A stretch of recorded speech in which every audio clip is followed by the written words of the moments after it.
আসসালামু আলাইকুম। তো সকালে উঠে সকালে না আমি কিন্তু খাই তোমার ৮টার সময় খাই, ৮টার পরেই খাই, ৮টার আগে আমি খাই না। তো আমি এখানে চা আর বিস্কুট নিয়ে আসলাম। এটাকে কী বলে আমি জানি না, বাট এটা খেতে আমার বেশ ভালো লাগছিলো। এর মধ্যে কিন্তু লবণ আর লঙ্কার গুঁড়ো ওপরে ছেটানো আছে, তাই একটু ঝাল আর একটু নুন ঝাল লাগছিলো। তো এটার কারণে কিন্তু এটা বেশ ভালো লাগছিলো। এটা চায়ের থেকে কম শুধুই খেতে বেশি ভালো লাগছিলো, তো আমি এইটা একটু একটু করে খেয়ে নিচ্ছিলাম। আর তোমাদেরকে একটা মজার স্টোরি শোনাই।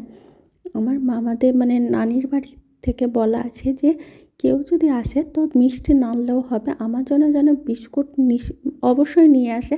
আর সেটার বলার কারণে কিন্তু ওরা যখনই আসে আমার মামাদের বাড়ি থেকে, কেউ এলে পরে আমার জন্য কিন্তু বিস্কুট দিয়ে পাঠাইয়ে অবশ্যই মনে করে নিয়ে আসে।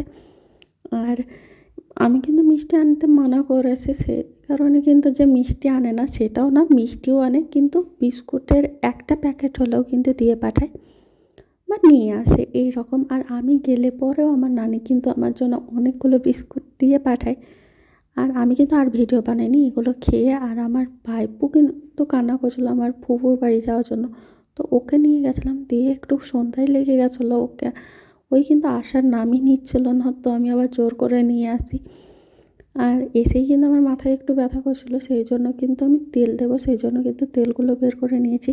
এই যে কাস্টার্ড অয়েলটা দেখছো, এটা আমি দেখে নিচ্ছিলাম যে এটা ডেট আছে কি নাই, কারণ এটা 1 বছর আগে কেনা হয়ে গেছে। আর এটা কিন্তু আমি আগে ডেলি ইউজ করতাম, বাট তারপরে কিন্তু আর ইউজ করা হয় না। আর এটাতে কিন্তু অল্পই আছে। আমি কিন্তু চুলের মধ্যে বেশি কিছু ব্যবহার করি না। তোমরা যারা আমার চুল দেখেছো তারা জানো আমার চুল কিন্তু অনেক ঘন, মজবুত আর অনেক লম্বা। লম্বাটা আর বলবো না, আমি অনেকটাই কেটে ফেলি, কিন্তু অনেক তাড়াতাড়ি বড় হয়। যে আমি খুব ছোট করি সেটাও না, বাট আমার অনেক ভালো চুল, তো আমি সেই জন্য আমি চুলের মধ্যে বেশি কিছু ইউজ করতে চাই না। আর যেটা ইউজ করি সেটা একদমই ঘরোয়াভাবে। আর নারকেল তেলই আমি ইউজ করি। এর বাইরে আমি নারকেল তেল বা সরিষার তেল, আর এর বাইরে অন্য কোনো তেল দিই না। এই যে কাস্টার্ড অয়েলটা দেখছো, এটা কিন্তু আমাদের চুলের পক্ষে ভালো, বাট এটা যে নিজে বানাবো এটা তো সেইভাবে হয় না, তো সেই জন্য এটা কিনেছিলাম। আর বা কালো জিরার যে তেলটা পাওয়া যায় ওটাও কিন্তু তোমরা ইউজ করতে পারো, এটাও ভালো। তো আমি এগুলোই পরিমাণ মতো বের করে নিয়েছিলাম, যেহেতু আমার অনেক ঘন আর বেশ লম্বাই চুল, তো সেই জন্য আমি একটু বেশিই বের করে নিয়েছিলাম। আর এটা কিন্তু চুলোয় বা একটু গরম জলের কাছে রাখলে পরেই কিন্তু এটা গলে যায়। আর আমি কিন্তু সন্ধ্যা বা রাত্রেই তেল দিই, সকালে দিই না। আর আমি যেভাবে আমার চুলের যত্ন নিই তোমাদেরকে একটা ফুল ভিডিওতে আমি নিশ্চয়ই শেয়ার করবো ইনশাল্লাহ। আর আমি এটাকে কিন্তু গরমও করে নিয়েছিলাম।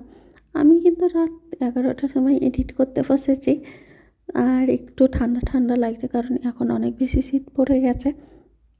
তো আমি এগুলোই দেখছিলাম, তো আমি ভাবলাম যে এডিট করে ফেলি। আর এই দেখো সেই সন্ধ্যাবেলায় কিন্তু আমি বানাচ্ছিলাম হচ্ছে বাঁধাকপির পরোটা। এটা কিন্তু আমার বড় বউ খেতে খুবই পছন্দ করে, আর আমাকে অনেক দিন থেকেই বলছিল, বাট আমি ঠিকঠাক টাইমে টাইম করে পাচ্ছিলাম না, কারণ একটা দুটো নয়, আমাদের বানাতে গেলে 20টার ওপর তো বানাতেই হয়। আজকে বানিয়েছিলাম 23টা। আর এইটা কিন্তু গোল গোল হয় না, বাট আমার কাছে বেশ হয়ে যায়।